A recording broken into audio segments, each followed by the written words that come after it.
Vivo T5 Pro 5G அப்படிங்கிற ஒரு புது மிட்ரேஞ்ச் ஸ்மார்ட் ஃபோனை நாளைக்கு இந்தியா லான்ச் பண்ணுறதா இருக்காங்க. இந்த ஃபோன் வந்து போன வாரம் லான்ச் பண்ண விவோட T4 Pro 5Gயோட சக்ஸஸராக அமையுது. ஸோ விவோட இந்த T5 Pro 5Gயில் என்ன விஷயங்கள் தராங்க, மேலும் இந்த ஃபோனில் எது அப்கிரேட் பண்ணியிருக்காங்க, எது டவுன்கிரேட் பண்ணியிருக்காங்க, இந்த ஃபோன் வாங்கின ஒருத்தா இல்லையா கொண்டு எல்லாத்தையும் டீட்டெயிலாக இந்த வீடியோவில் பார்க்கலாம். ஸோ வீடியோவில் போக மாட்டி சேனல் சப்ஸ்கிரைப் பண்ணுங்க, பக்கத்தில் பெல் ஐக்கனை ப்ரெஸ் பண்ணி தொடர்ந்து அவங்க தராங்க. அந்த ஃபோனை பற்றி பார்க்க முன்னாடி போன வாரம் லான்ச் பண்ண விவோட T4 Pro 5G வந்து 27,999 அப்படிங்கிற ப்ரைஸிங்கில் லான்ச் பண்ணியிருந்தாங்க. ஸோ இந்த ஃபோன் என்ன ப்ரைஸிங் வருது அப்படிங்கிற லீக்ஸும் வந்திருக்கு. அதுபடி பார்க்கும்போது இந்த ஃபோனோட ப்ரைஸிங் 30,000 36,999 அப்படிங்கிற ப்ரைஸிங்குள்ளே வரும்னு சொல்கிறாங்க. ஸோ சாய்டாக சொல்லணும்னு கேட்டிங்கன்னா ஒரு 5,000 10,000 வரையும் கூடுறதுக்கான வாய்ப்பு இருக்குது அப்படிங்கிற மாதிரி இப்போதைக்கு ரூமர்ஸ் தருது.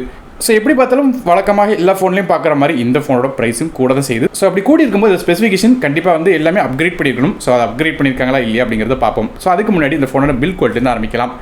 இந்த ஃபோன் நமக்கு வந்து பிளாஸ்டிக் பாட்டில் செஞ்சுருக்காங்க. மற்றபடி கலர்ஸ்னு பார்க்கும்போது இது வந்து காஸ்மிக் பிளாக் மற்றும் கிளேசியர் ப்ளூ அப்படிங்கிற 2 கலர்ஸ் வருது. அது மட்டும் இல்லாமல் நமக்கு வந்து போன வாரத்தை கம்பேர் பண்ணி பார்க்கும்போது இந்த தடவை அந்த கேமரா லென்ஸ் மாடல்லாம் கொஞ்சம் காம்பேக்டாக கொடுத்துருக்காங்க. ஆனால் நோட் பண்ண டிஷன் விவோட T4 Pro 5Gயில் நமக்கு வந்து ஆரா லைட் வந்து கொடுத்துருந்தாங்க பேக் சைடில். இந்த தடவை ஆரா லைட்டை தூக்கிட்டு நார்மலான ஃப்ளாஷ் தான் கொடுத்துருக்காங்க. ஸோ இது ஒரு குட்டி டவுன்கிரேட். மற்றபடி இந்த ஃபோன் வந்து 8.25 mm திக்னஸோட 213 கிராம் வெயிட் வரும் அப்படிங்கிற மாதிரி ரூமர்ஸ் வருது. ஆனால் நோட் பண்ண டிஷன் இந்த ஃபோனுக்கு டியூல் ஐபி ரேட்டிங் இருக்குது. அதாவது IP68 மற்றும் 69 அப்படிங்கிற டியூல் ஐபி ரேட்டிங் கொடுத்த காரணத்தால் மழை காலங்களில் ஃபோனை வெளியே எடுத்துகிட்டு போனாலும் எந்த விதமான டேமேஜும் ஆகாது. ஸோ இதான் ஃபோனோட பில் குவாலிட்டியாக இருக்குது. அடுத்ததாக இந்த ஃபோனோட டிஸ்பிளே பற்றி பேசலாம். நமக்கு இந்த விவோட T5 Pro 5Gயில் ஃப்ரண்ட் சைடில் ஒரு 6.8 இன்ச்க்கான 1.5K AMOLED டிஸ்பிளே கொடுக்குறாங்க. இந்த டிஸ்பிளேக்கு 144 ஹெட்ஸ் வரையும் ரெஃப்ரெஷ் ரேட் இருக்குது. ஸோ போனோட விவோட T4 Pro 5Gயில் 120 ஹெட்ஸ் தான் கொடுத்துருந்தாங்க. இந்த தடவை கொஞ்சம் அப்கிரேட் பண்ணிக்காங்க. மற்றபடியாக 450 PPI டென்சிட்டி உள்ள இந்த டிஸ்பிளேல SGS லோ ப்ளூ லைட் சர்டிஃபிகேஷனும் கிடச்சிருக்கு. மற்றபடி அது பிரைட்னஸ் பார்க்கும்போது நமக்கு HB மோடில் 2000 நிட்ஸும் அதே பீக் பிரைட்னஸாக 5000 நிட்ஸ் வரையும் போகுது. அது போய் இன் டிஸ்பிளே ஃபிங்கர் பிரிண்ட் ஸ்கேனரும் தராங்க. மற்றபடி இந்த டிஸ்பிளே வந்து பஞ்சுவல் டைப்பில் வருது. ஆனால் என்ன ப்ரொடெக்ஷன் யூஸ் பண்ணுறாங்க மட்டும் கம்பெனி மென்ஷன் பண்ணல. இதுபோல் நமக்கு இந்த டிஸ்பிளேல HDR-க்கான சப்போர்ட்டும் இருக்குது. ஆனால் Netflix, Amazon பிரைமரி ஆப்ஸில் வந்து HDR கண்டென்ட்ஸ் வந்து உங்களால் பார்க்க முடியும்னு சொல்கிறாங்க. ஸோ இதான் இந்த ஃபோனோட டிஸ்பிளேயாக இருக்குது. ஸோ டிஸ்பிளேயோட ஸ்பெசிஃபிகேஷன் வச்சு பார்க்கும்போது ஒரு நல்ல டீசென்டான டிஸ்பிளே தான் இந்த ஃபோன் கொடுத்துருக்காங்க. அடுத்ததாக இந்த ஃபோனோட பெர்ஃபார்மன்ஸ் பற்றி பார்க்கலாம். நமக்கு இந்த விவோட T5 Pro 5Gயில் Snapdragonோட 7S Gen 4 chipset வந்து கொடுக்குறாங்க. ஸோ இந்த ப்ராசர் வந்து போன வருடம் லான்ச் பண்ண விவோட T4 Pro 5G கம்பேர் பண்ணி பார்க்கும்போது அதோட டவுன் கிரேட்னு சொல்லணும்.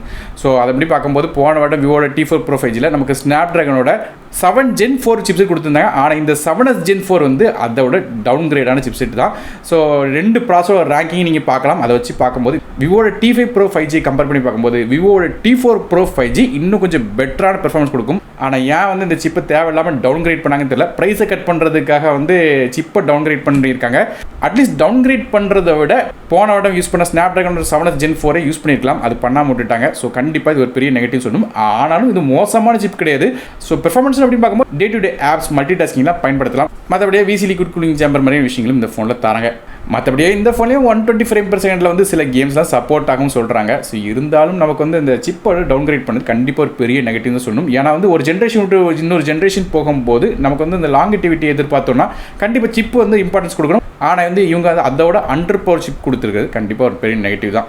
மற்றபடியே இந்த ஃபோன் என்னென்ன ரேம் இன்டர்னல் ஸ்டோரேஜ் கான்ஃபிகரேஷன் வருது அப்படிங்கிறது தெரியல. ஆனால் வந்து 120 ஸ்டோரேஜ் வெர்ஷன் இருக்குன்னு சொல்கிறாங்க. அது மாதிரி ரேம் வந்து ஹையர் வெர்ஷன் வந்து 12 GB இருக்கிறதுக்கான வாய்ப்பு இருக்குன்னு சொல்கிறாங்க. மற்றபடி ரேம் வெர்ஷன் பார்க்கும்போது LPDDR4 RAM தான் இருக்குன்னு சொல்லி எதிர்பார்க்கப்படுது. அது மாதிரி ஸ்டோரேஜ் பார்த்தீங்கன்னா UFS 3.1 கொடுத்துருக்காங்க அதான் சொல்கிறாங்க. ஸோ இது ஓரளவு டீசெண்டாக பெர்ஃபார்ம் பண்ணும்.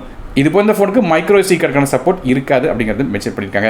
அதே ஃபோனோட OS பற்றி பேசலாம். இந்த ஃபோனில் Android 16 பேஸ் பண்ண ஒரிஜின் OS இன்டர்ஃபேஸில் வந்து ரன் ஆகுது. அப்டேட்ஸை பற்றி கம்பெனி மென்ஷன் பண்ணல. ஆனால் 3-4 வருடத்துக்கான அப்டேட்ஸ் கிடைக்கிறதுக்கான வாய்ப்பு இருக்குது. அடுத்ததாக கேமராஸ் பற்றி பார்க்கலாம். ஃபோனோட பேக் சைட் 2 கேமரா கொடுக்குறாங்க. அதில் மொதல் கேமரா பார்த்தீங்கன்னா ஒரு 50 MEPS மெயின் கேமரா தராங்க. இது f1.79 ஆப்பர்ச்சரில் வருது. இது சோனியோட IMX882 அப்படிங்கிற சென்சர் கொடுத்துருக்காங்க. ஆப்டிகல் ஸ்டெபிலிட்டி சப்போர்ட்டும் வருது. மற்றபடியாக ரெண்டாவதாக ஒரு 2 MEPS போர்ட்ரேட் லென்ஸ் அதாவது பொக்கா லென்ஸ் தான் கொடுத்துருக்காங்க. ஸோ இதை வச்சு பெரிய லெவலில் ஒன்றும் இல்லை, ஜஸ்ட் போர்ட்ரேட்ஸ் எடுக்கிறதுக்கு ஹெல்ப் பண்ணிக்கிடும். இது f2.0 அப்பர்ச்சரில் வருது. ஸோ பேக் சைடில் 2 கேமரா கொடுத்துருந்தாலும் ஒரு கேமரா தான் வருது. நோட் பண்ண வேண்டிய விஷயம் விவோட T4 Pro 5Gயில் 50 MEPS periscope camera கொடுத்துருந்தாங்க. ஆனால் இந்த கேமரா அப்படியே இந்த ஃபோனில் கட் பண்ணிட்டாங்க. அதனால் கேமராலே நமக்கு வந்து டவுன் கிரேட் தான் பண்ணியிருக்காங்க இந்த ஃபோனில். ஸோ இதுவுமே இன்னொரு டவுன் கிரேட் சொல்லலாம். அதுவும் பெரிய டவுன் கிரேட் சொல்லலாம். ஏன்னா டெலிஃபோட்டோ இருந்துச்சுன்னா நமக்கு போர்ட்ரேட் ஷாட்ஸாக இன்னும் கொஞ்சம் ஜூம் ஷாட்ஸாக எடுக்கிறதுக்கு நல்லாயிருக்கும். ஆனால் இந்த ஃபோனில் அது மிஸ்ஸிங். மற்றபடி இந்த ஃபோனில் செல்ஃபி கேமரா அப்படின்னு பார்க்கும்போது ஃப்ரண்ட் சைடில் 32 MEPS ஃப்ரண்ட் ஃபேசிங் கேமரா தராங்க.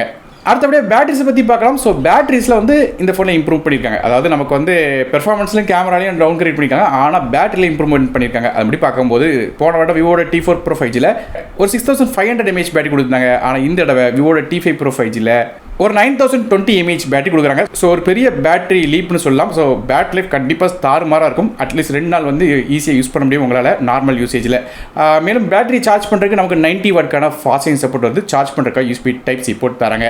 இது போய் இந்த ஃபோனுக்கு வந்து நமக்கு ரிவர்ஸ் வைடு சார்ஜிங் சப்போர்ட் இருக்கு சொல்லியிருக்காங்க. அது மட்டும் இல்லாமல் நமக்கு இந்த பைபாஸ் சார்ஜிங் ஃபீச்சரும் இருக்குது. கேம் விளையாடிட்டு இருக்கும்போது சார்ஜ் போட்டு விளாண்டிங்கன்னா ஃபோன் ஹீட் ஆகாதுன்னு சொல்கிறாங்க.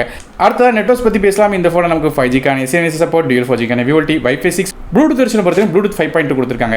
மேலும் ஆடியோ பொறுத்தவரை நமக்கு வந்து யூஸ்பி டைப் சி போர்ட் தான் ஆடியோஸ்க்கு வருது. இப்போ ஸ்டீரியோ ஸ்பீக்கர் சப்போர்ட் இருக்குது. ஸோ ஓவரலாக இந்த ஃபோனில் பாசிட்டிவ் நெகட்டிவ் பார்த்துட்டிங்கன்னா, நான் ஏற்கனவே சொன்ன மாதிரி நமக்கு சிப்பில் வந்து பெரிய டவுன் கிரேட் பண்ணியிருக்காங்க. அது மாதிரி கேமராலையும் பார்த்திங்கன்னா நமக்கு வந்து இந்த டெலிஃபோட்டோ கேமரா எல்லாம் கட் பண்ணியிருக்காங்க. ஸோ இந்த 2 டவுன் கிரேட் பண்ணி அதுக்கு பதிலாக பேட்டரி வந்து அப்கிரேட் பண்ணியிருக்காங்க. ஸோ பேட்டரிக்கு முக்கியத்துவம் கொடுக்குறாங்க. இந்த ஃபோன் வாங்குற மாதிரி தான் வந்து இந்த ஃபோனை வந்து வடிவமைச்சிருக்காங்க. அதோட பிரைமரி கேமரா நல்லாயிருக்கும், டீசெண்டாக இருக்கும், டிஸ்பிளேயும் நல்லாயிருக்கும். ஸோ ஓவரலாக பார்க்கும்போது நமக்கு வந்து ஏற்கனவே சொன்ன மாதிரி இந்த ப்ராசர்லையும் அது போக நமக்கு கேமராஸையும் கொஞ்சம் டவுன் கிரேட் பண்ணியிருக்காங்க. ஆனாலும் நமக்கு வந்து இந்த போன வருடம் லான்ச் பண்ண அந்த ப்ரைஸை வந்து மேட்ச் பண்ணாமல் இந்த இடம் வந்து ப்ரைஸை அப்படியே கூட்டியிருக்காங்க. நான் ஏற்கனவே சொன்ன மாதிரி ஒரு 5000 10,000 வரையும் கூடுது. ஸோ இதான் இந்த ஃபோனோட ஸ்பெசிஃபிகேஷனாக இருக்குது. ஸோ அஃபிஷியல் பேசிங் வந்து தெரிஞ்சதுக்கப்புறம் அதை கீழே கமெண்ட்ஸ் அப்டேட் பண்ணிப்பேன். ஸோ இப்போ வந்து செக் பண்ணி பார்த்துக்கோங்க. ஸோ அது மட்டும் இல்லாமல் இந்த ஃபோன் வாங்குறதுக்கான பை லிங்க்ஸை டிஸ்கிரிப்ஷன் கொடுக்குற செக் பண்ணி பாருங்கள்.